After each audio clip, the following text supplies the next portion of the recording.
Bonjour à tous, je suis Guillaume Lalu et je suis ravi de vous retrouver dans ce nouvel épisode de Course Épique. Course Épique, c'est le podcast Running et Trail qui vous fait vivre dans chaque épisode une histoire de course hors du commun.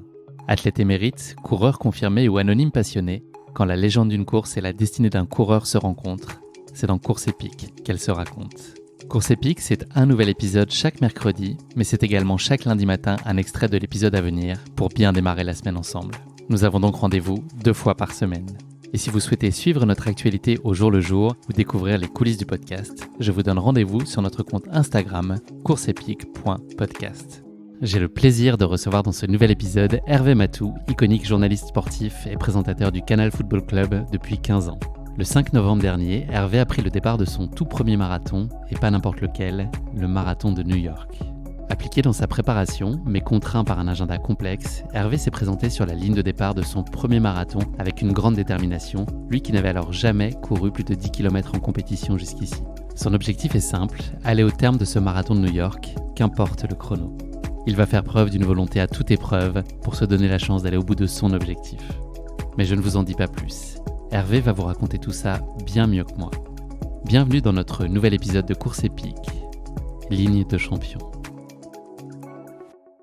Bonjour Hervé. Bonjour. Je suis ravi de te recevoir dans ce nouvel épisode de Course Épique. On enregistre cet épisode le mercredi 6 décembre, donc avant toute chose, je te souhaite un joyeux moisiversaire. Oui, exactement. Et un deux moisiversaire du marathon. D'ailleurs, je me suis rendu compte que ça fait 2 mois pile, à une journée près en tout cas, Ok. que j'ai à la fois couru le marathon et donc fait mon anniversaire le même jour. T'es sûr que c'est pas un mois? Attends, un mois. Mais oui, c'est oui, quasiment, non, non, mais t'as un mois, célébré un ton mois. anniversaire Oh en là ayant là. la médaille de finisher. Mais oui, je suis quoi, putain. Double moisiversaire. Double. Figure-toi que le 6 décembre, je suis sûr que tu le sais, c'est la date à laquelle la sonde américaine New Horizons est sortie de son hibernation de 1873 Exactement. jours. J'y ai pensé ce matin en me levant, je me suis dit, tu te rends compte quand même. Ouais, Fou, on y pense assez régulièrement. Et donc sur 9 ans de voyage, cette sonde elle a passé 5 ans en sommeil, elle a hiberné. Est-ce que toi, hiberner, c'est l'envie que tu as eue à la conclusion de ton marathon de New York? C'est la première chose que tu as envie de faire? Hiberner, je ne sais pas, mais j'ai dit à mon entourage, à mes coachs qui étaient là, ah mais plus jamais ça. Et ils m'ont dit, t'inquiète pas, c'est normal. Tout le monde dit ça, et généralement, et ça va changer, ça va revenir. J'attends que ça revienne. Pour l'instant, ça revient doucement, vraiment très doucement, mais c'est vrai que c'est la première idée que je me suis dit. Je me suis dit, bon, je suis content, je l'ai fait, mais je pense pas être capable de me réinfliger ça. Le plus jamais, ouais, il est un peu plus long que d'habitude. Je savais pas qu'on pouvait mettre en veille moi, des sondes spatiales comme ça, là, c'est pas mal, hein, c'est confortable, Ouais. c'est pour préserver un peu les circuits, etc. Comme ça, on est sûr qu'elles arrivent à bon port. Hervé, on va démarrer cette interview avec une classique question d'ouverture. Est-ce que tu pourrais te présenter, mais tu ne peux pas me parler de sport? Qu'est-ce qu'on peut dire de toi? Il y a plein de choses. Dire que je suis journaliste, parce que le fait que je travaille dans le sport, j'ai prononcé le mot, est finalement presque un détail. J'ai toujours considéré que le sport était une matière journalistique comme une autre, donc je suis journaliste depuis de trop nombreuses années, trop nombreuses parce que je suis vieux du coup, et que j'ai un an de plus depuis 1 mois, comme tu l'as signalé. Voilà, je suis un père de famille, je suis quelqu'un qui suis bien sûr passionné par le sport, mais pas seulement, qui s'intéresse à plein de choses à côté. J'ai jamais été un total obsédé exclusif, on va dire, du sport. Je parle beaucoup de sport, pour quelqu'un qui ne sait pas en parler. Si là, tu as une soirée devant toi ou un week-end, qu'est-ce que tu vas avoir envie de faire si tu es justement à distance du sport? Ça va être quoi ton plus grand plaisir? À distance du sport, ça va être franchement de voir des gens que j'aime, passer du temps, aller au cinéma. Voilà, ça peut prendre plein de formes, profiter des enfants aussi. Enfin voilà, je suis quelqu'un d'assez tranquille finalement. Ouais, pas de clubbing jusqu'à 5h du mat. Non, pas du tout. Non. Alors, encore moins aujourd'hui, mais même jeune, c'était pas trop le truc qui me faisait triper. Merci Hervé. Je te propose de faire un premier saut dans le temps et de revenir à ton enfance et à ton adolescence. Est-ce que tu peux nous dire quelle place tenait le sport dans ta vie à l'époque? Et puis nous parler notamment de Paul, qui n'était pas un copain de classe, mais qui était plutôt un blason et puis le cadre de ton activité de cœur d'alors. Ouais, le Pôle. Le Pôle, c'était le club de foot, c'est ça, je vois que tu es bien informé, dans lequel j'ai commencé le foot comme plein de petits garçons à 5-6 ans ou 6 ans, enfin je sais pas exactement.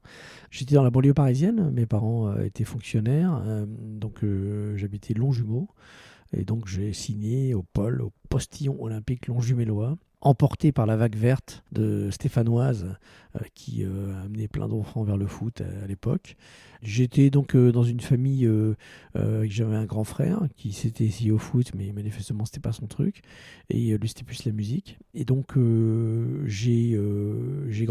la passion du foot m'est tombée dessus assez jeune, hein, et j'avoue qu'elle est devenue un peu obsessionnelle. J'étais vraiment à fond dans le foot, tout en continuant. Donc le sport, j'étais pas dans une famille de sportifs énormes, mais pas du tout contre non plus. C'est-à-dire que mon père a tout de suite accompagné ce goût pour le foot, est devenu assez vite dirigeant dans le club de foot dans lequel j'étais.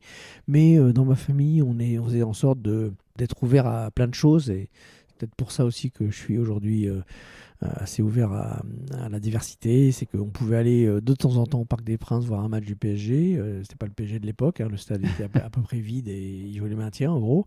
Et aussi aller au théâtre.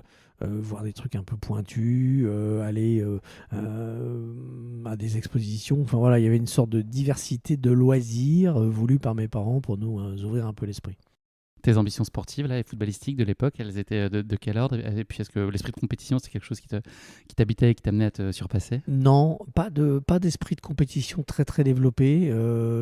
Par atavisme familial, je pense. Mon père était vraiment dans un discours très, on va dire, social. Non, faut pas écraser les autres. La compétition, c'est pas bien, etc. Donc je pense que j'ai découvert au fil du temps et de mon métier, j'étais beaucoup au contact de la haute compétition. Donc je comprends les ressorts de la haute compétition.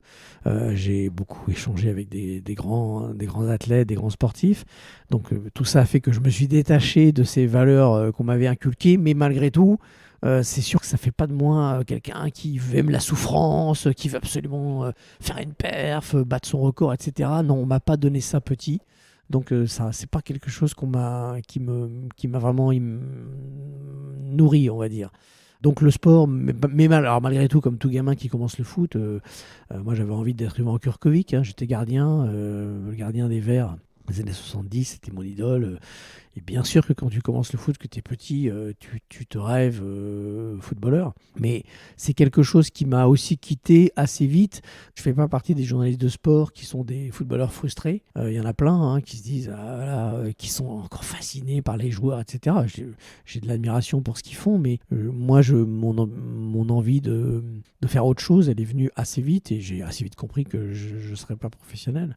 Donc voilà, je ne suis pas un footballeur contrarié, on va dire. Quel accueil t'as réservé à la course à pied? On sait que dans le cadre scolaire, quand on est petit, ça peut être forcément pas très réjouissant, là, les crosses du collège ou les tours de piste. Est-ce que tu vivais ça comme une punition ou est-ce que tu trouvais ton compte et c'était le moyen de te dépenser? Déjà, le sport à l'école, dans les années 70-80, c'est rien. C'est-à-dire qu'en fait, aujourd'hui, on critique, on dit il n'y a pas assez de sport à l'école, etc. Je vois mes enfants, le sport qu'ils ont fait ou qu'ils continuent à faire pour ceux qui sont encore scolarisés. C'est hallucinant le nombre d'heures qu'ils font par rapport à nous. C'est-à-dire que nous, en primaire, il n'y avait pas d'intervenant extérieur. Tu faisais du sport si l'instit décidait que tu faisais du sport, c'est-à-dire, franchement, dans mes souvenirs, 2 à 3 fois par an.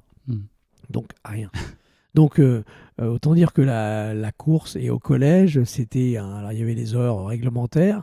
Franchement, j'ai plutôt de souvenirs de frustration, de séances qui commencent jamais, où on fait rien, on fait un match de handball qui dure 5 minutes et on remballe tout. Enfin voilà, vraiment, j'ai très peu de souvenirs de sport vraiment efficace à l'école.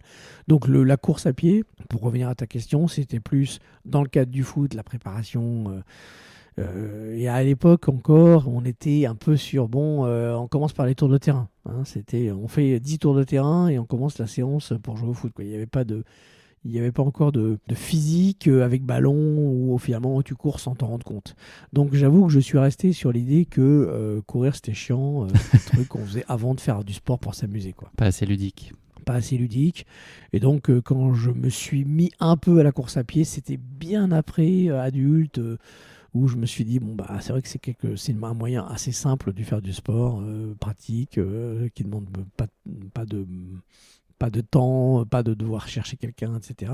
C'est comme ça que j'ai eu ma première vague de running.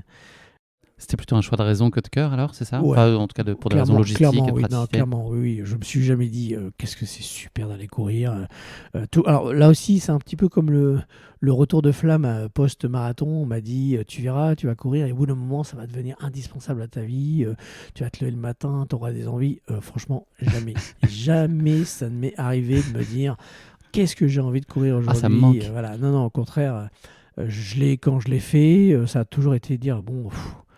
Il faut que je le fasse. Et une fois que c'était fait, c'était quand même pas mal. Enfin, c'est surtout bien que ce soit fini et que ce soit passé et que j'ai la satisfaction de l'avoir fait. Pour que tu comprennes, voilà, et pour que les gens qui nous écoutent comprennent qu'ils écoutent là un podcast de quelqu'un certainement dont qu'ils n'ont pas l'habitude d'entendre. J'imagine que tu as plein d'invités qui sont des fans, des passionnés de run, de courir, etc. Moi non, hein. J'ai fait le marathon, mais je suis pas vraiment dans un rapport de passionnel avec le fait de courir. Tu as participé à ta première course, en tout cas de ce que j'ai pu en voir, en 2017. C'était les 10 km de l'équipe, c'est ça? Mieux informé que moi, parce que Ouais. j'aurais été incapable Je de peux te même te donner dire cette ton chrono. information. 1h, 5 minutes et 54 secondes sur ce 10 km. Ouais, c'est pas terrible, mais bon, écoute. Attends, finir une course, c'est ce qu'il faut viser, de toute façon. Comment est-ce que tu t'es fait embrigader dans cette course? Est-ce que c'est pas ton initiative? Visiblement, c'est pas forcément toi qui as poussé pour ça. Je t'avoue, je me souviens plus trop. Ça te faisait marrer, en tout cas, l'idée d'aller faire une course? En fait, ce qui s'est passé, c'est que j'habitais à Nogent-sur-Marne et sous mes fenêtres, il y avait le départ d'une course chaque année, qui est peut-être pas dans le palmarès que tu as retrouvé, parce que je crois que j'ai fait mieux que le temps que tu m'as annoncé là sur. Tu as fait mieux après, en tout cas, dans un autre kilomètre, ouais, 1 heure. Ouais. Ouais, voilà. Et en fait, chaque année, c'était un peu le spectacle. Il y avait vraiment la foule et le départ, la pile devant chez moi, avec le côté un peu kermesse, la musique et tout. Et donc, moi qui courais un peu, je me suis dit, bon, un jour, il faudra que je la fasse, cette course, quoi. Et donc, c'est plutôt ça qui m'a motivé, dans mon souvenir, en tout cas, de faire la course devant chez moi, qui part devant chez moi et qui arrive pas tout à fait devant chez moi, mais pas loin. Et donc, c'est comme ça que j'ai eu envie de m'inscrire à une course, entre guillemets, officielle. Tu as réitéré donc quelques mois après, en octobre. Donc 1h et 49 minutes, c'était encore un 10 km. 1h et 49 minutes Pardon, non, 49 secondes. Ah ouais. Oh, tu m'as fait peur. La boulette. Donc ouais, c'était finalement plus l'ensemble, tout le décorum autour de la course et l'émulation qui faisait envie. Ouais, voilà. La dimension collective, elle est importante, elle est assez au cœur de ce qu'on va vivre aujourd'hui avec ton marathon de New York. C'est aussi un projet que tu prends plaisir à partager dans les courses, peut-être même dans les entraînements. Le collectif, il joue aussi beaucoup. Bien sûr. Déjà, le jour J, le jour de la course, il y a un côté, malgré tout, kermesse, fête du village. Alors, fête du village, quand c'est New York, c'est un grand village. Mais c'est vrai que oui, il y a ce côté-là. Et puis, là, pour le coup, dans la préparation, j'avoue qu'avec la Team Orange, j'ai découvert le côté collectif de la préparation, le côté émulation. On était tous de niveaux différents. Il y a peu de sports en fait qui te permettent de préparer un même événement avec des gens de niveaux tout différents. Moi, j'étais le moins performant du groupe, mais malgré tout, j'y ai trouvé ma place. Et le fait que tout le monde soit solidaire, que tout le monde se prépare. Voilà, si tu fais un tournoi de tennis, si tu es d'un niveau national et que tu as à peine joué au tennis, tu vas pas faire le même tournoi. Enfin, tu vas éventuellement, quand ton copain va commencer, toi, tu seras éliminé depuis longtemps. Et alors là, c'est un peu pareil. C'est-à-dire, quand ils sont arrivés, moi, j'avais pas démarré. Question de sas. Mais il y a quand même une dimension collective dans la préparation. Après, dans la course, non, parce que chacun court à son rythme. Et assez vite, tu te retrouves seul. Enfin, seul. T'es jamais seul sur le marathon de New York, mais en tout cas, esselé dans ton équipe. Quelle place elle a tenu ensuite la course à pied là, depuis 2017 et ses premières expériences en compétition? Est-ce qu'elle a été présente un peu de façon très aléatoire ou tu maintenais quand même un niveau d'entraînement assez régulier, de petites sorties Non, ça a été cyclique. Je pense que j'ai eu une période, là, donc tu m'apprends que c'était en 2017, j'aurais pas été capable de te donner la date, qui a dû durer peut-être 1 an ou 2, je crois. Et ensuite, j'ai dû arrêter, passer à autre chose. Et voilà. Et je suis revenu à la course via la Team Orange Running qui m'a proposé de rejoindre ses rangs. Et donc, je m'y suis remis. C'est aujourd'hui là, le sport le plus compatible avec toi, ton activité, ton agenda très chargé, perso, boulot? C'est ce qui est le plus simple pour toi? c'est le plus fluide, effectivement. Alors, je fais aussi un peu de tennis. J'essaie de faire de la salle, mais ça, c'est plutôt dans le cadre de la préparation, justement, des événements, là, du marathon. C'est beaucoup plus compliqué de se motiver pour ça, non? Pour moi, c'est hyper difficile. Alors, on a la chance d'être accompagné, d'avoir un coach et tout, donc c'est plus simple quand même. Mais en tout cas, oui, la course, c'est quand on a un calendrier compliqué, c'est effectivement la chose la plus simple.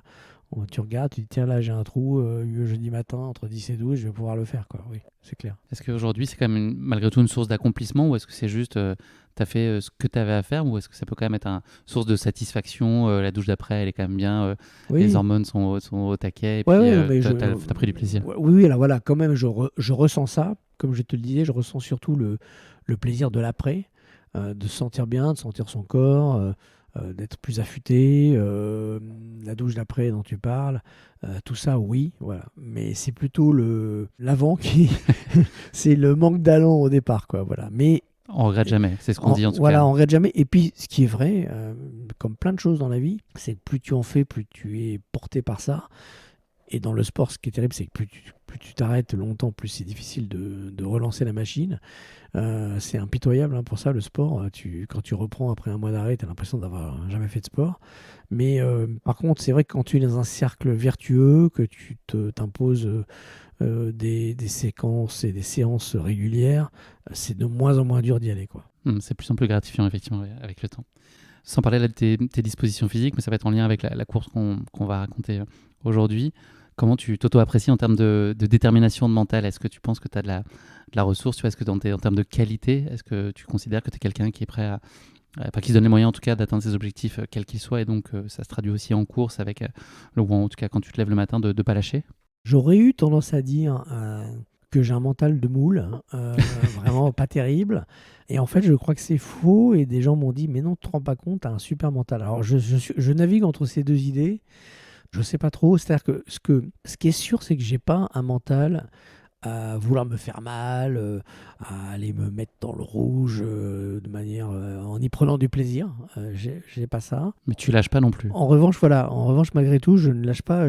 On va parler du marathon, mais à aucun moment je me suis dit pendant le marathon, et Dieu sait qu'il a duré longtemps en ce qui me concerne, que j'allais abandonner. J'étais certain que j'allais arriver au bout. Donc je pense que malgré tout, quand je me donne des objectifs, je me donne les moyens de le faire, et je les tiens, mais dans une sorte de forme de confort. Voilà, j'essaye pas je recherche pas la douleur en fait, voilà. Est-ce que si on avait eu cet échange il y a 10 ans, qu'on avait été beaucoup plus jeune et fringant, est-ce que si je t'avais dit, je t'avais félicité pour ton marathon, est-ce que tu m'aurais cru? Est-ce que tu aurais cru ça possible? Je suis déçu déjà que tu me trouves pas fringant, mais on l'est. Mais en fait non, en fait moi le marathon ça a toujours été pour moi quelque chose d'inatteignable et même que je n'avais jamais envisagé d'objectiver, quoi, d'avoir comme objectif. Quelque part, je réponds aussi à la question précédente, c'est que quand j'ai évoqué le marathon, mes enfants, les plus grands, m'ont dit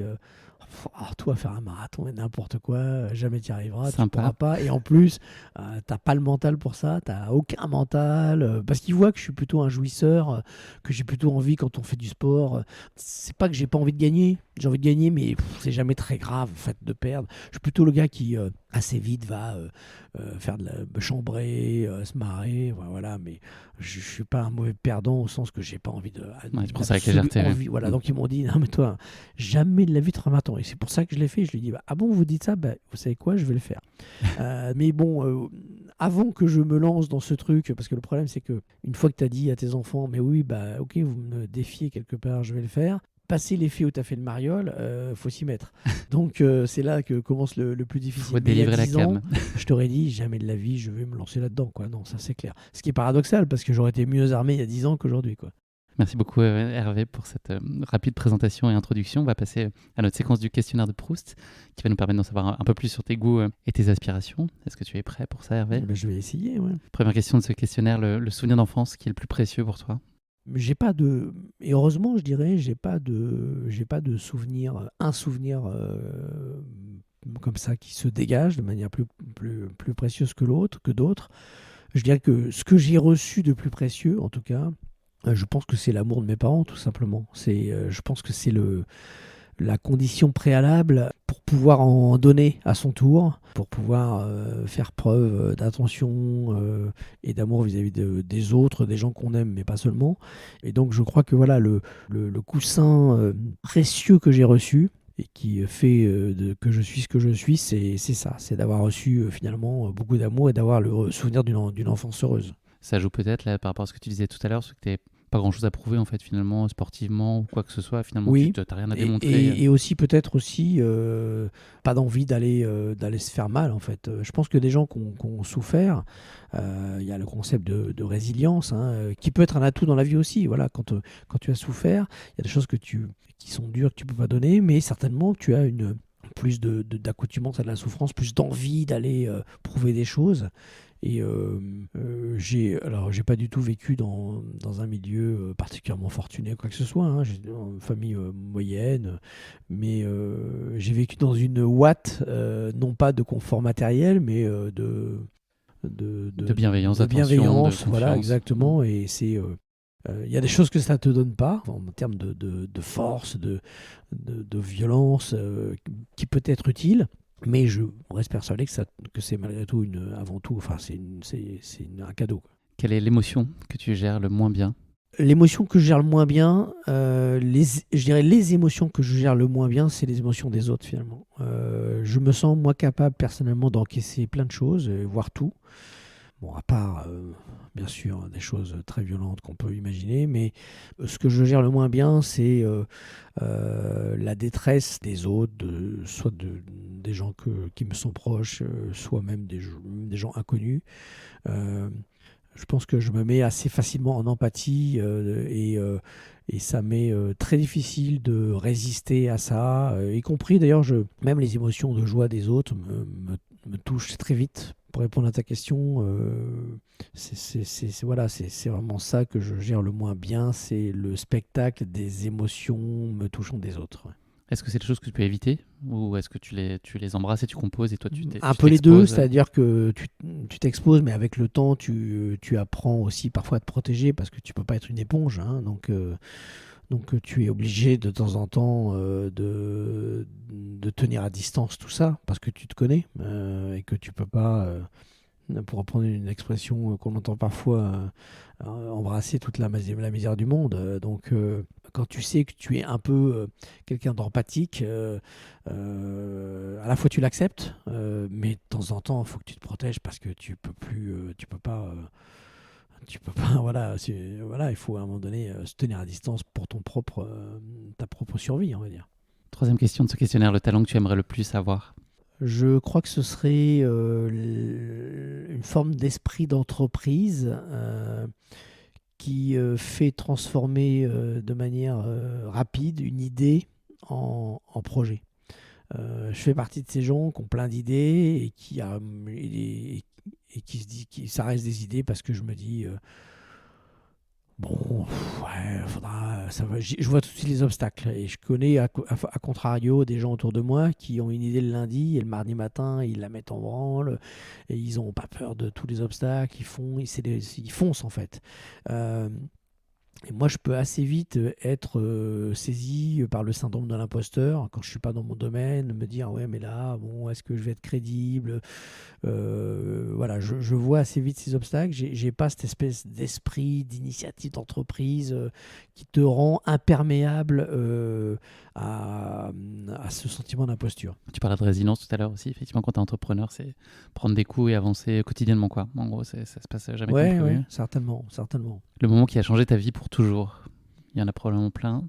Ouais, alors en fait, je suis pas je crois pas trop à la théorie du moment. Alors ça peut être vrai pour certaines personnes, hein. Il y a parfois une rencontre qui fait basculer une vie, un moment, mais globalement, je crois que c'est assez rare. Il y a un film, je sais pas si tu l'as vu, Les tourbillons de la vie, J'ai pas vu. qui montre en fait deux vies parallèles de deux personnes, de héros que tu suis. Puis il y a plein de petits moments clés comme ça où, en fonction de leurs décisions, à l'instant T, leur vie va prendre une direction ou une autre, et tu vis toute leur vie en fait possible, l'option A, l'option B, ensuite au carrefour d'une autre vie, l'option A, l'option B, et tu te rends compte que les deux mêmes personnes, juste sur des toutes petites décisions de vie ou des hasards de vie.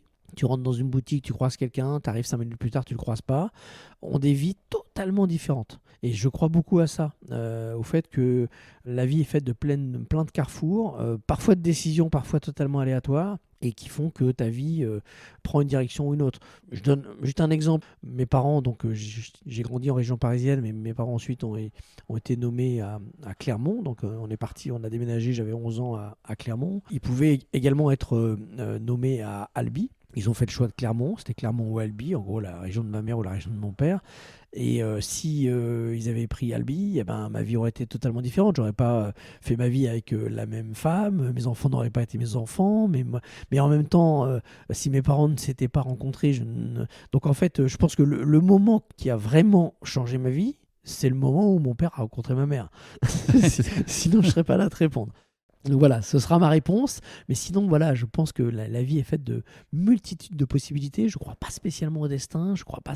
Il y a des moments clés dans la vie, effectivement, où il ne faut pas se rater, où c'est un virage important. Si tu le rates, ça ne veut pas dire que tu es dans le décor définitivement. Ça veut dire que ça va prendre plus de temps ou que finalement, tu vas prendre une autre direction.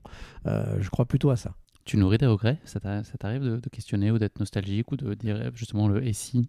Non, pas trop. Je trouve que la vie a été généreuse avec moi et c'est pour ça aussi que je pense que quand on a reçu, il faut donner et rendre.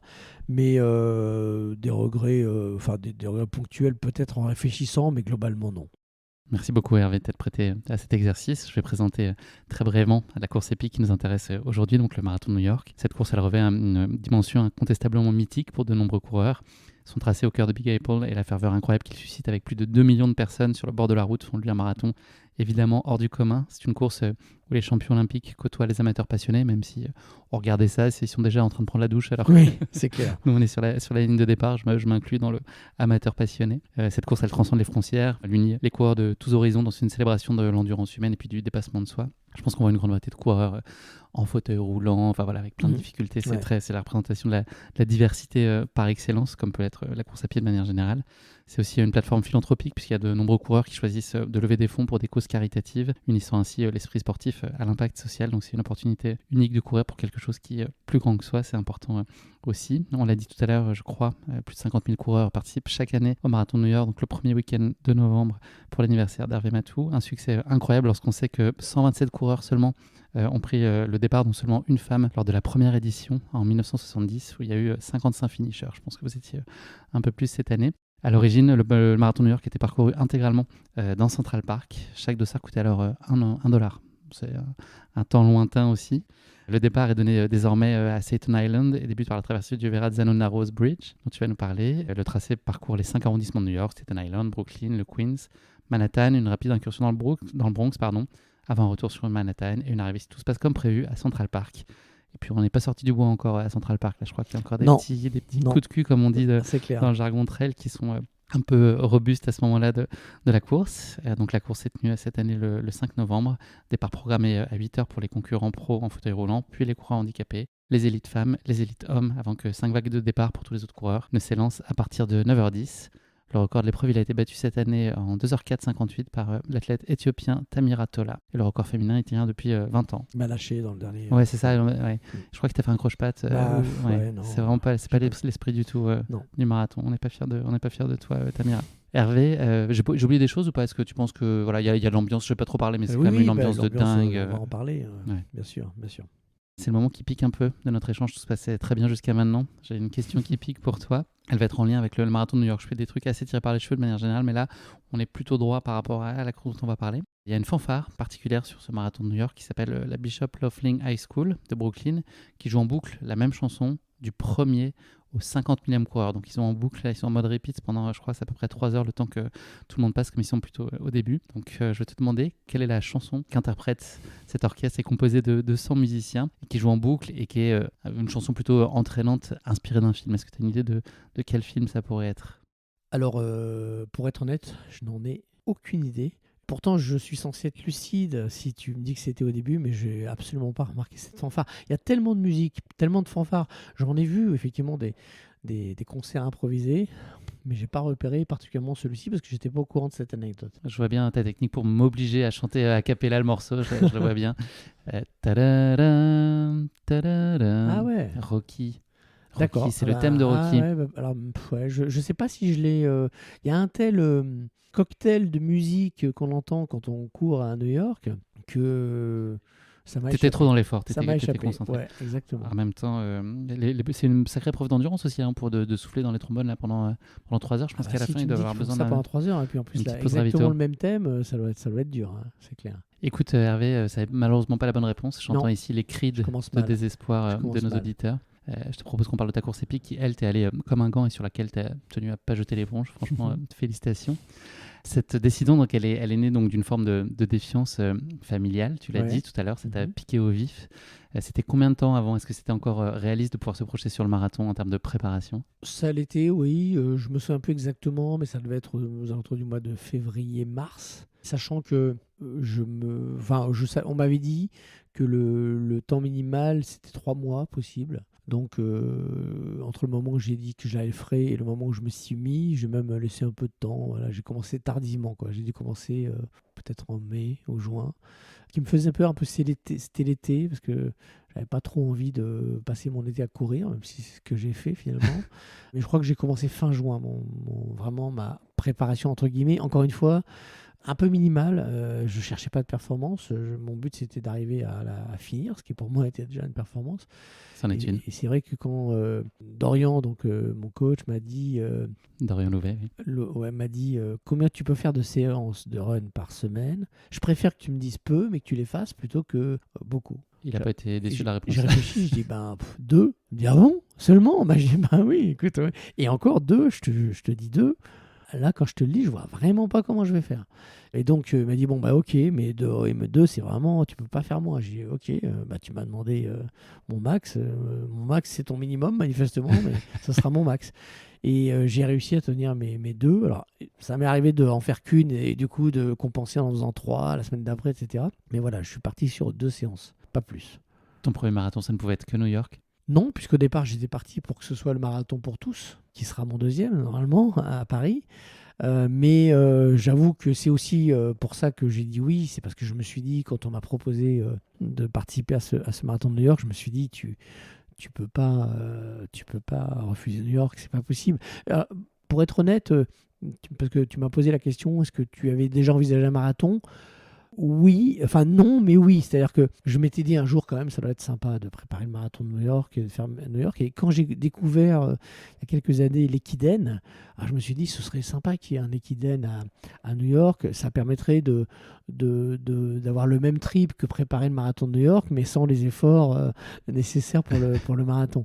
Donc je me suis dit, si tu m'avais dit un jour t'en feras qu'un dans ta vie, je t'aurais dit oui, si c'est possible, je préférerais que ce soit New York. Je t'avoue que avec tout le respect que j'ai pour, je dirais une ville tout à fait au hasard à Orléans, si tu m'avais dit prépare le marathon d'Orléans, je suis pas sûr que j'aurais pu trouver l'énergie nécessaire pour le faire, quoi. Sur quelle séance de préparation tu traînais le plus les pieds? J'imagine qu'il t'a préparé un petit cocktail de fractionné, des petites sorties longues. C'était un cocktail, c'était un cocktail assez simple, fractionné en début de semaine et linéaire en fin de semaine. Le fractionné, ce que j'aime bien, c'est que ça fait un peu de diversité, c'est-à-dire que tu découvres ton programme et au moins ça te change un peu que de courir comme ça, quoi. Donc après, quand j'ai commencé à souffrir sur le fractionné, je me suis dit que je préférais le linéaire. Mais ensuite, quand les linéaires sont devenus très longs, je préférais le fractionner parce que c'était plus court. Donc voilà, ça a un peu bougé en fonction des mois. Là, tu nous as parlé de ton rapport à la course de manière générale, le fait que ce n'était pas nécessairement un plaisir. Est-ce que là, par la force des choses, ça l'est devenu dans cette logique de préparation? Est-ce que le fait que ce soit au service d'un accomplissement et d'une réalisation qui était la course, ça a pu apaiser cette dimension un peu contraignante, ou ça n'a pas trop changé la donne? Pas plus que ça. Ouais.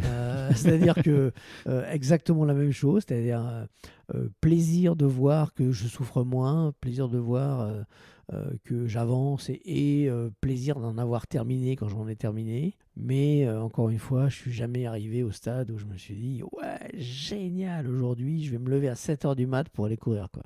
Non, ça non. Quel niveau de confiance tu avais à l'issue de ta préparation? Est-ce que tu avais l'impression d'avoir les armes, d'avoir fait ce que tu pouvais faire à la hauteur de tes disponibilités, ou est-ce qu'il y avait quand même une part d'inconnu en disant qu'il y avait un risque? Si, il y avait une grosse part d'inconnu. C'est pour ça que je dis que mon objectif était de le terminer. Je n'en avais pas du tout la certitude, puisque dans ma préparation, comme j'ai commencé un peu tardivement, je suis monté en gamme et à un moment donné, je suis arrivé à un stade où il fallait que je redescende parce qu'on commençait à s'approcher. Et donc, je n'ai jamais couru avant le marathon plus de 25 km. Mon max, ça a été 25. Donc, ils avaient beau me dire, c'est bon, tu as fait 25, t'inquiète pas, tu pourras faire 42. Je suis pas très bon en maths, mais je vois la différence entre 25 et 42. Et je leur disais, vous êtes sûr moi, j'en suis pas certain, quoi. Voilà. Et c'est vrai que quand je me suis lancé, le jour J, et la nuit, et la veille, etc., je me jetais dans une inconnue totale. Il y a un côté un peu Odyssée, d'ailleurs. Hein. Tu te dis, je vais vivre des trucs, j'en ai aucune idée de ce que je vais vivre. Ça se trouve, je vais exploser complètement. Ça se trouve, c'était aussi dans mon esprit, je vais avoir une bonne surprise. Je veux dire, finalement, c'est pas si dur que ça. Je spoil, réponse non. Euh, mais en fait, voilà. Ça n'a pas un côté grisant, cette part d'inconnu aussi, de ne pas savoir, justement, c'est pas ça qui porte. Si, je suis d'accord. Je suis d'accord qu'il y avait ce côté, à nos âges avancés, c'est rare qu'on se lance dans un truc totalement inconnu. On se dise, je vais pas du tout savoir ce que je vais vivre. Là, il y a une petite part grisante. Ouais. Est-ce que tu as pu ressentir la peur de décevoir ou de te décevoir avant d'y aller, ou c'était pas du tout Non, un parce sujet... que je mettais pas d'enjeu là-dessus. Encore une fois, je suis... enfin, non et oui, parce que non, mais c'est vrai qu'au bout d'un moment, quand j'ai vu que ça prenait, qu'il y a plein de gens qui me suivaient dans mon entourage au sens large. Mon équipe à Canal m'a dit pendant tu fais parce que je faisais pas l'émission, je me suis fait remplacer, ils ont hâte de suivre toute la journée. Ma femme, mes enfants, tous qui m'ont dit on va faire l'application, on va tu. Putain, au bout d'un moment, je me suis dit tous ces gens qui me suivent, si je me rate et que j'abandonne au 20e, c'est la honte. Donc oui, ça m'a quand même un peu poussé pendant la course. J'ai quand même beaucoup pensé aux gens qui avaient les yeux rivés sur un petit point qu'avançait sur une application, quand même. Ça y est, Hervé, tu t'en es pas rendu compte, mais on est aux États-Unis. Combien de temps avant t'es arrivé sur place? C'était vraiment en flux très tendu? Ouais, un petit peu. Je suis arrivé le jeudi pour un marathon le dimanche. Tu sens tout de suite que la ville vibre autour de cet événement? T'es pris par ça? Oui, mais en même temps, New York, c'est tellement immense, il y a tellement de choses que même si c'est un événement important que tu retrouves dans la ville, il y a aussi plein d'endroits où c'est pas le cas. Donc, tu peux assez facilement t'extraire de ça. C'est une ville que tu connaissais bien? Oui, bien, j'y suis allé quand même 4-5 fois dans ma vie, donc c'était pas une découverte. Il n'y avait pas en plus le côté, le choc que tu prends quand tu découvres cette ville. Comment s'est passée la nuit précédente? Est-ce que tu as eu un sommeil agité? Une nuit très courte? Ça a tergiversé un petit peu? Une nuit très courte parce que départ à 5h15 du matin. Heureusement, bonne surprise, découverte le jour J, la veille, donc, que les États-Unis changent d'heure ce jour-là. Nickel. Une semaine après la France. Et donc, on va gagner 1 heure de sommeil. Bonne surprise. Donc ça, c'est une très bonne surprise. Je m'attendais... un peu comme toujours, quand tu te lèves très tôt sur un événement, tu as un peu peur de ne pas te réveiller, etc. Je m'attendais à passer une mauvaise nuit. Non, j'ai passé une nuit courte mais bonne. Couché assez tôt. Je ne te dis pas que je me suis endormi facilement, mais j'ai dormi 5 heures, 5-6 heures, ce qui me suffit pour être en forme. Ça a été une petite expédition ensuite là pour aller le sas de départ? Ouais, oui. Il est quand même tôt, ça pique un peu. On marche dans la rue pour rejoindre l'endroit de la navette et avec la peur de la rater. On est dans un bus et là, c'est un long transfert qui dure une bonne heure et quart ou 1h30 pour aller jusqu'à Staten Island.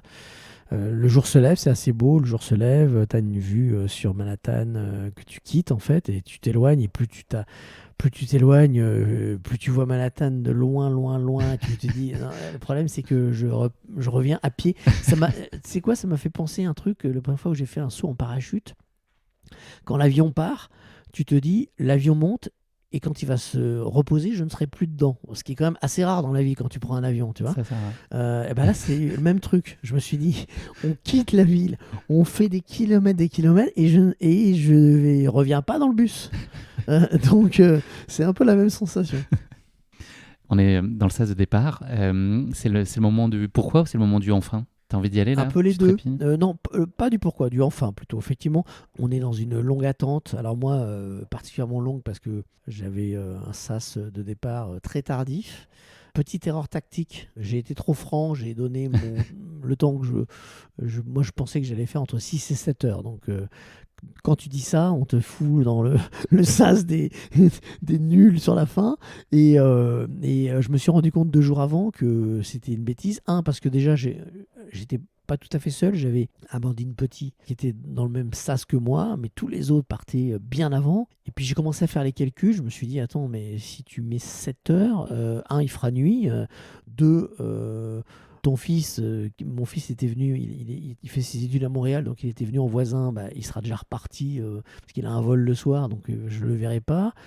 Et voire même, je vais rater mon avion parce que moi, je repartais dans la foulée. J'avais une grosse contrainte professionnelle dès le lundi. Donc, je me suis dit, mais je vais devoir courir et aller directement à JFK, quoi, à l'aéroport.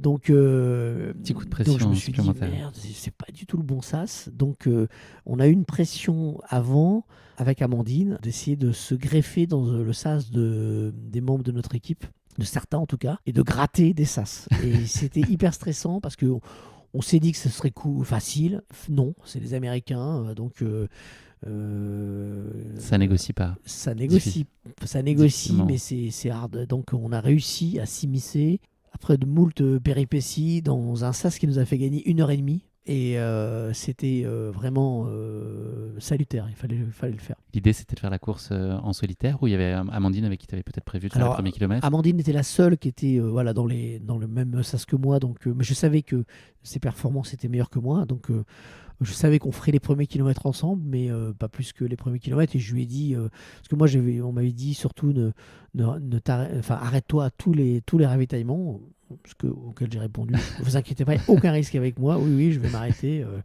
pas de problème. Et dès le premier ravitaillement, qui doit être au kilomètre 5, je me suis arrêté 10 secondes, mais pour prendre un peu d'eau. Et elle, je lui ai dit, trace, vas-y Amandine, parce que de toute façon, tu seras devant moi. Et elle est arrivée une demi-heure avant moi, je crois. Et donc, je ne l'ai plus jamais revue. Et après, je me suis retrouvé seul. Tu avais les idées claires, là, justement, sur la partie, sur ton allure, sur la nutrition, sur... J'avais un plan que j'ai pas du tout pu tenir. J'avais un plan qui était sur les conseils d'une de mes coachs. Elle m'a dit, il faut que tu fractionnes. Elle m'a dit, le marathon commence au 30e, ce que tout le monde dit. Et si tu te ménages pas un petit peu avant, tu vas pas tenir. Donc elle m'avait dit, fais 7 km et tous les 7 km, tu t'octroies 1 minute de marche. Comme ça, tu as un objectif. C'est vrai que 7 km, c'est pas non plus énorme quand on est un peu entraîné. Donc tu as un petit objectif de récompense, d'apaisement, pas trop long non plus, 1 minute de marche, mais c'est toujours ça à prendre, et tous les 7 km. Donc je suis parti avec cette idée, sauf que ce que j'avais pas prévu, c'est que ma montre, un peu tombée en rade, assez vite, j'ai vu qu'elle prenait pas du tout les bonnes distances, parce que je suis arrivé au premier miles, donc 1,5 km ou 1,6 km, elle annonçait 700 mètres. Donc je me suis dit, c'est quoi ce bordel? Je pense qu'il y avait trop de montres en fait connectées. Donc les 3 premiers ou 4 premiers kilomètres, elle m'a envoyé des informations qui étaient fausses. Donc j'ai voulu la trifouiller et je l'ai remise à zéro. Donc plus de repères. Plus de repères de temps ni de kilomètres. Mauvaise nouvelle aussi, c'est que les kilomètres ne sont pas indiqués sur la course. Enfin, ils sont indiqués tous les 5 ou 10 kilomètres. Et l'air de rien, c'est pas un détail, parce que l'air de rien, un panneau de kilométrage, c'est une petite récompense. Un panneau de miles, la récompense, elle est beaucoup plus rare. Il y a 26 miles et non plus 42 km.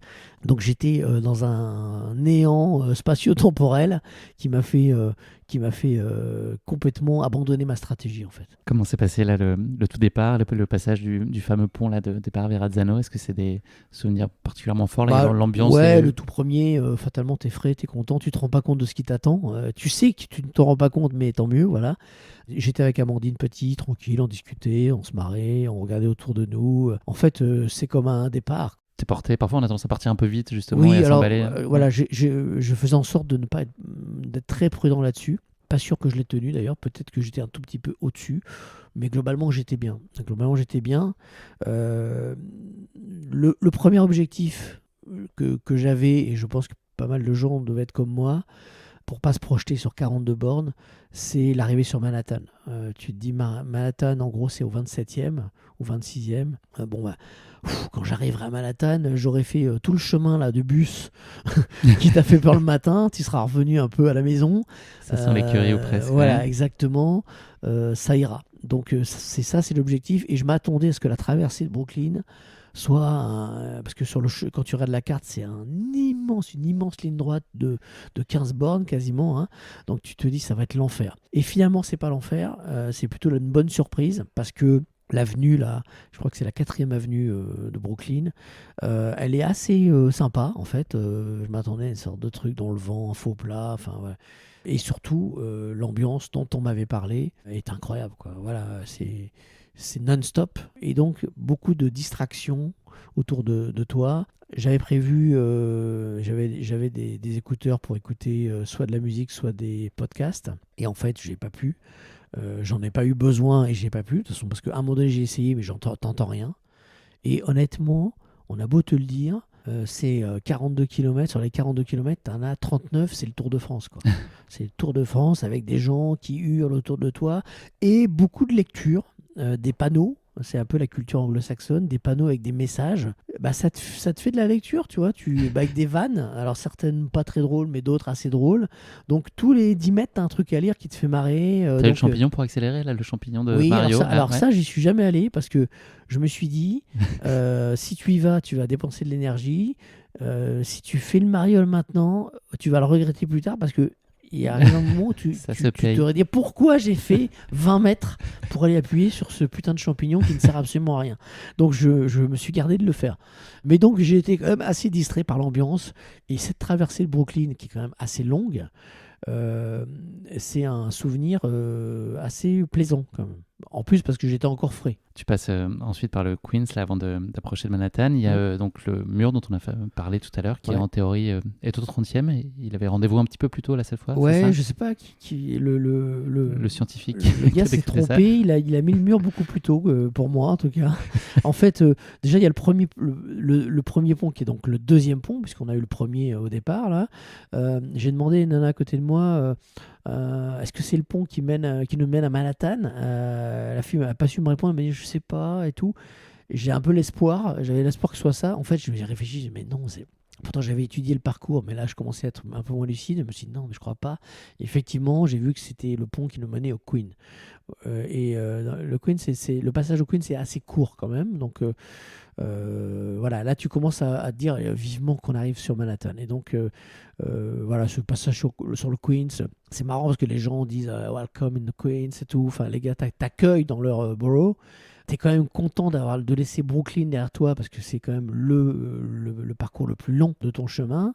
Et tu te retrouves sur ce pont immense qui mène à Manhattan. Et là, c'est là que j'ai commencé à marcher pour la première fois parce que le pont monté quand même, c'était vraiment un faux plat assez important. Il y avait beaucoup de densité, beaucoup de monde. Et troisième raison, c'est que je savais que mon fils, que j'avais déjà vu une première fois au 12e kilomètre, m'attendait à l'arrivée sur Manhattan. Et je me suis dit, si je me tape ce pont, je vais être mort. Et si je peux éviter d'arriver en marchant sous le regard des gens d'Orange et des supporters et de mon fils, donc je vais marcher tout de suite, comme ça je ferai le mec fringant à la sortie du pont. Donc j'ai marché sur le pont, j'ai repris ensuite, arrivé sur Manhattan et je comptais beaucoup. Donc je savais que... Alors déjà sur le pont, il y a la mi-parcours, quoi, le semi-marathon.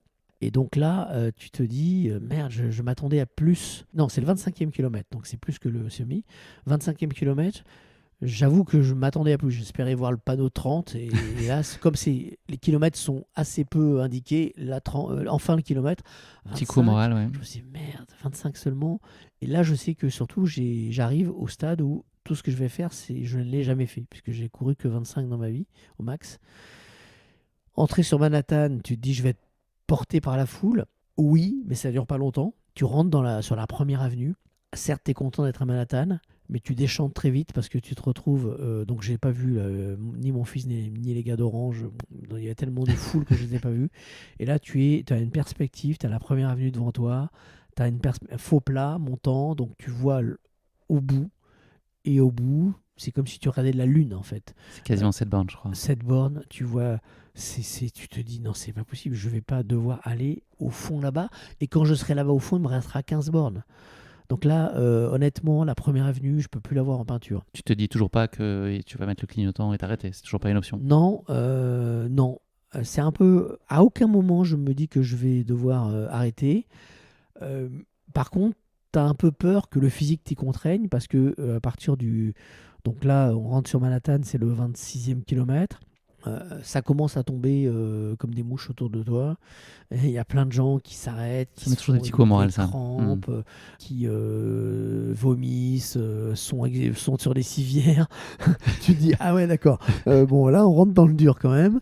J'avais un copain qui l'a reçu dans le podcast qui disait ça sent la défaite. Et c'est un peu l'image aussi. Genre, pars vite, ça sent la défaite. Ça sent la bataille, le terrain de la bataille napoléonienne avec les gars qui commencent à partir sur les brancards, tu vois. Et donc, en fait, tu sens aussi que ça peut te tomber dessus.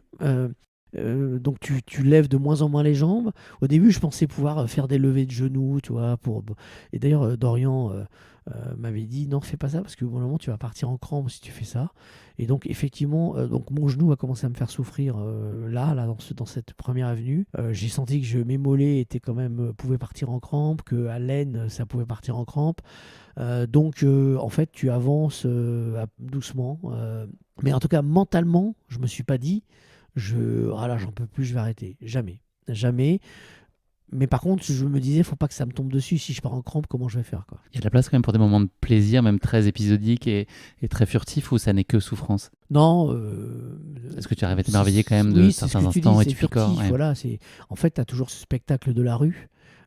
Tu as les concerts improvisés, les gens, les enfants, alors sans faire d'effort d'aller taper sur le truc pour champignon magique, voilà, ouais. mais tu as comme des petits enfants qui te tendent la main et tu leur tapes dans les mains et tu sens que ça les rend heureux, tu sais pas pourquoi, ils doivent te prendre pour un sportif de haut niveau, un héros, je sais pas, avec leurs yeux d'enfant, tu vois.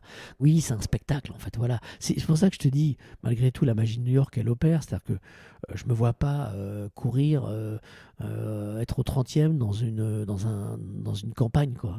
Dans les vignes même, je sais qu'il y a des marathons dans les vignes. C'est horrible. Enfin, moi, je pourrais pas. T'as l'impression que t'avances pas. Les vignes, c'est toujours. Il y a des dégustations de vin souvent en ravito, Ouais, ça peut peut-être compenser. Certes, mais ça suffirait pas à me motiver. Non, là, quand même, t'as ce spectacle de la rue qui te porte. Et puis, l'air de rien aussi, même si ça peut avoir un côté décourageant, la numérotation des rues à la new-yorkaise, les blocs, qui fait que ça te donne, si tu vois avenue Jean-Baptiste Clément, pas trop d'indices. Ouais. T'as pas d'indices là, tu vois. Alors, ça peut avoir un côté décourageant aussi, quand même. Hein, 48e rue, 49e rue, 50e rue. Et en fait, on arrive dans le Bronx à la 130e, un truc comme ça. Donc, c'est quand même long, mais ça te donne des objectifs. Et d'ailleurs, puisque c'est là que j'ai commencé à alterner, je me suis dit, comme ma montre avait rendu l'âme, enfin, j'avais pas trop de repères où j'en étais, je me suis dit, tu cours 10 blocs et tu vas marcher 2 blocs. Après, je me suis dit, bon, c'est trop, tu vas courir 7 blocs et tu vas marcher 3 blocs. Après, je me suis dit, tu vas courir 5 blocs et tu vas marcher 2 blocs. Après, je me suis dit, tu vas courir 2 blocs et tu vas marcher 2 blocs. Bon, et plus ça allait, plus c'était dur. Mais voilà, j'ai fonctionné comme ça, en me donnant des objectifs. Je me dis, je cours jusqu'au prochain feu rouge. Et ensuite, je marcherai un peu. Enfin, voilà, là, j'étais quand même dans le dur, quoi. C'était pas dans les villes, mais la 5e avenue, elle était un peu du même tonneau. Exactement, tu rentres dans le Bronx, court. c'est assez court le Bronx, c'est un peu mythique quand même, tu te dis je suis dans le Bronx, t'as encore l'image, même si ça a changé justement des années 80 où si tu rentrais dans le Bronx, tu n'en sortais pas en fait, t'en sortais en morceaux, donc là tu dis c'est ça le Bronx, machin, bon t'es dans le sud du Bronx, c'est un peu pipolisé on va dire, enfin c'est devenu c'est gentrifié. Voilà, gentrifié, c'est le mot que je cherchais. Ensuite tu rentres, donc tu arrives à Harlem et là tu refais la 5e avenue en sens inverse. Ce qui est mieux, c'est que tu n'as pas la perspective comme la première avenue, parce que tu as des parcs qui cassent un peu la ligne droite.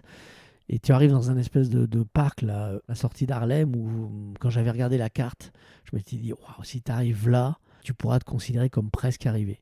Et donc là, je suis quand même content d'être là.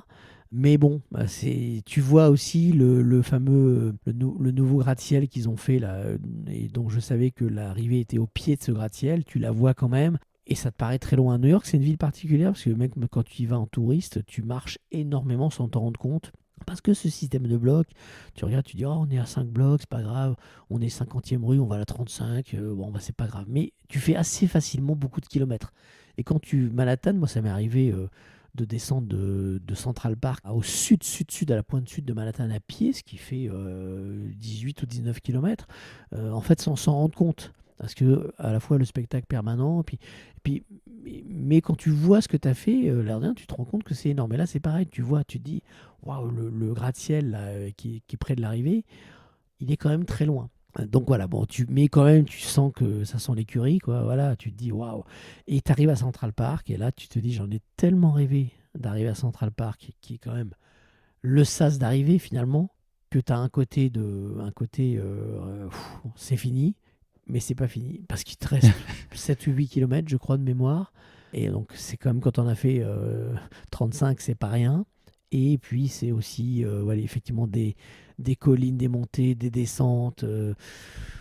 Voilà, donc tu es à la fois grisé par ce côté, la foule qui est là, machin, le côté, ça sent la fin, mais c'est pas tout à fait la fin. En tout cas, c'est une fin qui dure. Les tout derniers mètres, là, tu te sens habité par beaucoup de satisfaction, un état un peu euphorique? Euphorique, Ou... non, parce que tu n'as pas l'énergie pour être euphorique. Donc Dorian m'a rejoint, il m'attendait. Bon, lui, il n'a pas fait le marathon, mais il l'a fait 4 fois, je pense. Il faisait Il les suivait un peu tous les glaces, coureurs du voilà. team. J'étais le dernier de la team, donc il m'a rejoint, il m'a dit... il a cru me donner le moral, il m'a tué en fait, parce que pour moi dans ma tête, j'arrivais là, je pensais qu'il restait 5 minutes, il me dit allez, t'inquiète pas, c'est fini, dans 30 minutes t'es arrivé, je fais what 30 minutes Non, pour moi j'étais à 5, donc il m'a tué. Je lui ai dit que je pouvais pas courir jusqu'à la fin, qu'il fallait que j'alterne, il m'a dit ok, pas de problème, mais il m'a poussé à courir plus que je ne l'aurais fait seul.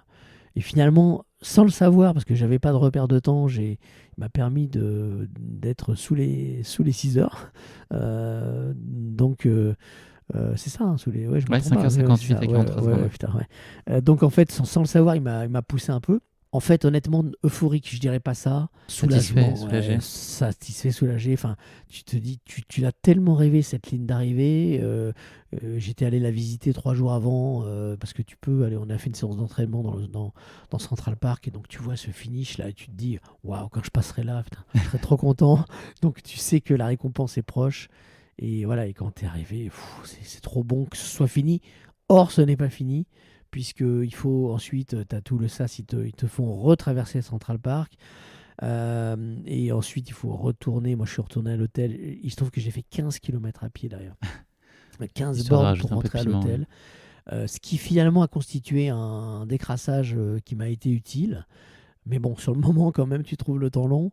Mais ouais, c'est pas grave. Enfin, dans ta tête, tu as quand même fini, quoi. C'est quoi la première chose dont tu as eu envie une fois la ligne franchie? Un lit, une douche, un massage. Une glace? Un massage. Ouais, un massage sportif. et l'équipe avait bien fait les choses. Je savais que si je rentrais à temps, ils m'attendaient. Et c'est ce que j'ai eu, juste parce qu'il fallait que je rentre. Et j'ai mis quand même 1h30, je crois, pour rentrer à pied. Et surtout, je me projetais le soir dans l'avion au moment où je serai assis et que ce sera terminé, que je pourrais enfin... Ça n'a pas dû être drôle les jambes dans l'avion, là, les jambes pliées? Écoute, plutôt bonne surprise. C'est lundi au bureau, alors les courbatures, c'est ça? Non. Même pas? Mais non. Ah, mais t'es fait pour ça. J'ai surpris tout le monde, et moi-même d'ailleurs.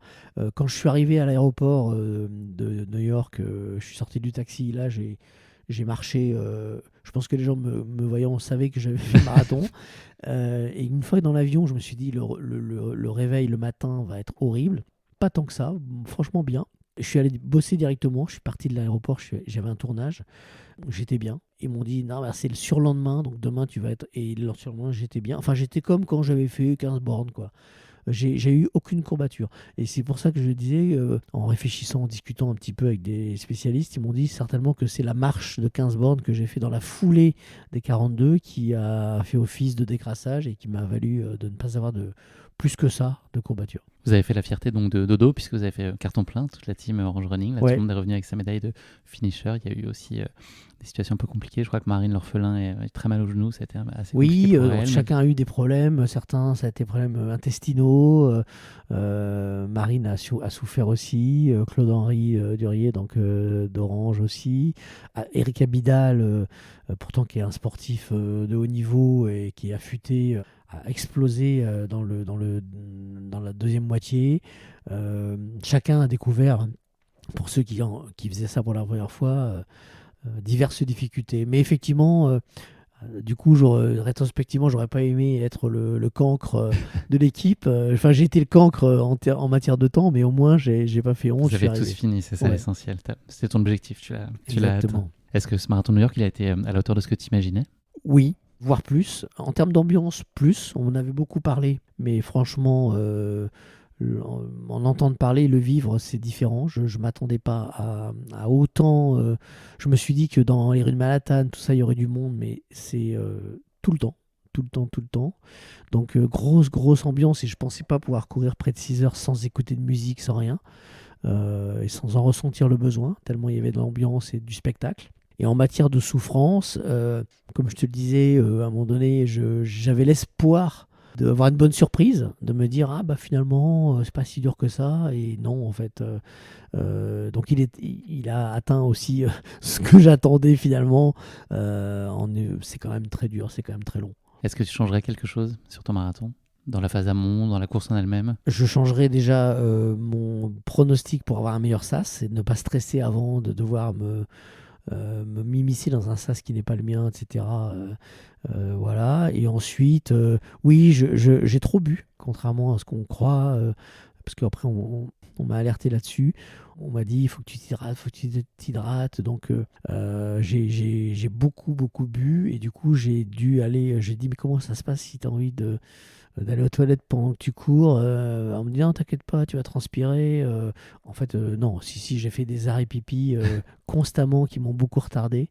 Donc, je boirais moins si je le refaisais. Qu'est-ce que cette course, elle t'a appris sur toi? Que j'avais pas un mental aussi merdique que ce que je disais, parce que des gens m'ont dit, qui me connaissent bien, m'ont dit non, non, mais tu te rends pas compte, en fait, t'as un mental dingue, sous un aspect au départ qui peut sembler, je tourne tout en dérision, je suis pas un compétiteur dingue, etc. J'ai pas envie de me faire mal, enfin tout ça. Malgré tout, quand je me fixe un objectif, je le fais. Voilà. Si tu devais retenir une image de ce marathon de New York, la première qui te vient là quand je te dis ça. À 1 kilomètre de l'arrivée, mon fils dans Central Park m'attend et je vais le voir et on s'embrasse. Voilà, on est dans les bras l'un de l'autre. Et je repars, il reste plus qu'1 kilomètre et je vais pas le revoir derrière parce qu'il est reparti. Il a repris son avion dans la foulée, donc le temps que je rentre à l'hôtel, il était parti. Voilà, celui-ci. Et puis, en termes de parcours, bizarrement, mais j'en ai parlé avec d'autres qui ont eu un peu le même souvenir que moi. Enfin, la partie qu'ils ont préférée, c'est dans Williamsburg, là, après Williamsburg, dans Brooklyn, donc un endroit qui, lorsque tu regardes la carte, te paraît assez banal, mais je trouve que c'était là qu'il y avait l'ambiance la plus incroyable. Et le cadre, l'avenue était très sympa, elle était bordée d'arbres. Enfin, c'était un quartier que je connaissais pas. Et j'ai adoré ce passage. Je m'attendais à ce que le Manhattan me porte plus que ça. C'est plutôt dans Brooklyn, là, cet endroit que j'ai adoré.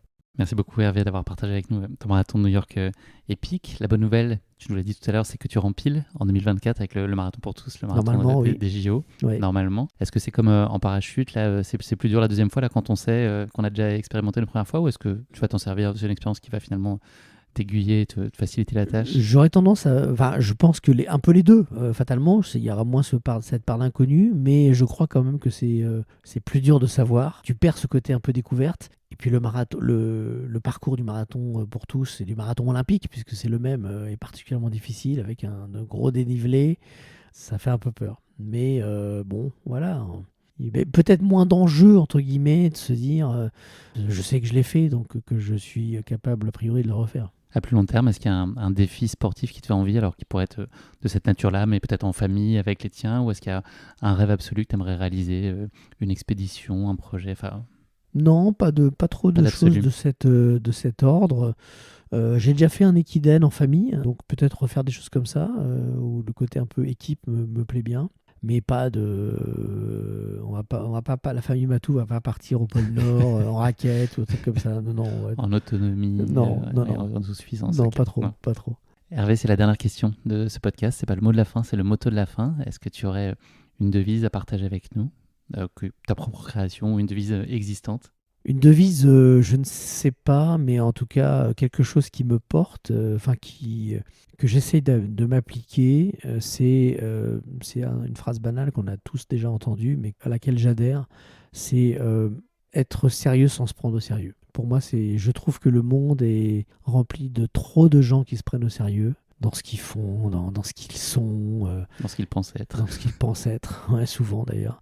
Et moi, je pense qu'il faut, il y a des choses, parfois, il faut rassembler son énergie, être sérieux, etc. Mais il faut jamais se prendre au sérieux, quoi. Voilà, on est peu de choses. Rien n'est vraiment jamais très grave. En tout cas, voilà, dans le monde quotidien. Voilà, il faut rester cool, y compris et dans ce qu'on réussit. Quand on réussit une performance sportive, il faut savoir relativiser. Je veux dire, moi, ça m'arrive de jouer au foot avec des gens, tu as l'impression qu'on joue la Coupe du Monde. Alors que moi, souvent, d'ailleurs, les journalistes de sport qui, du coup, fréquentent les sportifs de haut niveau et le sport de haut niveau, tu les vois jouer au foot derrière, ils ont l'impression d'être. Et moi, ça me fait l'effet inverse. Je me dis, non, mais ce qu'on fait nous par rapport à eux, c'est même pas du foot. Enfin, donc, faut arrêter de se prendre la tête, quoi. Donc, il y a ça. Et puis, professionnellement, les gens se prennent trop au sérieux, quoi. Donc, voilà, c'est un peu ça que je porterai en étendard dans mes valeurs. Et que tu as très bien porté pour partager avec nous cette course. Merci beaucoup de nous avoir fait dans tes baskets ton marathon de New York. Merci, une course sur laquelle tu as fait preuve quand même d'une grande détermination, on peut le dire. Bravo à toi pour cette performance. Et puis ce statut de marathonien, on ne peut pas te l'enlever, ça y est, tu es marathonien, tu l'as fait. N'en déplaise à ta famille qui n'y croyait pas. Tu as une médaille que tu peux ressortir à tout moment et porter fièrement autour du cou. Même si c'est... Alors pour le coup, je ne suis pas non plus... ça, c'est un peu en écho avec ce que je viens de dire. Je vais pas faire un cadre. Je vais pas faire un cadre avec ma médaille. Je sais même pas où elle est d'ailleurs, je t'avoue. Voilà, je m'enorgueillais pas de ça. Ce qui m'agace un peu parfois, c'est que quand tu as fait une performance très modeste, ce qui est mon cas, un temps pas terrible, il y a beaucoup de gens qui disent oh c'est nul machin. Et tu as envie de dire mais écoute fais-le. Puis, alors déjà il y a des gens qui l'ont fait. Alors effectivement qui l'ont fait et en 3h30 et je trouve qu'ils sont pas trop dans l'esprit du running, de mépriser les gens qui font moins. Il y a ça. Et puis il y a ceux dont tu sais qu'ils ne le feront jamais et qui te disent oh, moi, si c'est pour faire ça, ça ne m'intéresserait pas. Et bon, ben voilà, tu l'as fait en bagnole en fait. Donc ça, c'est vrai que c'est un peu agaçant. Mais donc, et d'ailleurs, je trouve que quand les gens te disent ah, t'as fait le marathon, c'est quoi ton temps? C'est quoi ton temps? Cette espèce d'obsession du temps m'agace un peu. Qu'est-ce qu'on s'en fout? Enfin, le champion, tu m'as dit, il a mis 2 heures. Donc, de toute façon, oui, effectivement, quand tu es un peu dans les choses du running et tout, ça t'intéresse de voir la performance, mais pourquoi toujours demander un temps pour relativiser la performance ou au contraire la valoriser? On s'en fout, en fait. On court tous pour autre chose que le temps, parce que surtout à notre niveau et à mon niveau, le temps, c'est très secondaire. C'est la beauté de la course à pied, hein. C'est dans le même environnement, le même parcours, la même médaille. Il y a juste une différence, c'est le chrono qui est au-dessus. Et fondamentalement, tout le monde s'en fout. Il y a cette notion d'échelle que moi aussi, je prends plaisir à défendre ici en laissant le micro à des coureurs amateurs, anonymes, des grands champions. Mais finalement, ils sont réunis par une passion. Et puis, chacun essaie de se dépasser à la hauteur de ce qu'il peut. Et c'est ça qui est finalement important. On y arrive, on n'y arrive pas, on essaye. Merci beaucoup Hervé, puis rendez-vous sur la ligne de départ, moi je serai aussi au marathon pour tous, donc rendez-vous le 11 août je crois, c'est ça à peu près. Exactement. En pleine forme. Exactement. Ça veut dire courir un peu l'été ça par contre, tu vas pas y couper. C'est ça le problème, c'est ça le problème. Bon, barbecue rosé, on mettra ça en pause quelques semaines. Ouais, c'est ça, on sera peut-être dans le SAS mais c'est pas sûr. J'espère t'y revoir en tout cas, merci pour ton temps Hervé, c'était un plaisir. Avec plaisir. Merci d'avoir écouté cet épisode. Si vous l'avez écouté jusqu'ici, c'est qu'il vous a probablement plu. Alors n'hésitez pas à noter le podcast et rédiger un avis sur votre plateforme d'écoute favorite. C'est essentiel pour soutenir ce travail indépendant. Cela ne vous prendra que quelques secondes et ça change beaucoup de choses pour le podcast. Et pour être sûr de ne manquer aucune course épique à venir, n'oubliez pas de vous abonner sur votre plateforme d'écoute. Merci encore infiniment pour votre soutien, votre fidélité et vos chaleureux messages que je lis et auxquels je réponds avec un immense plaisir. S'il vous plaît, continuez. À très bientôt pour une nouvelle course épique, évidemment.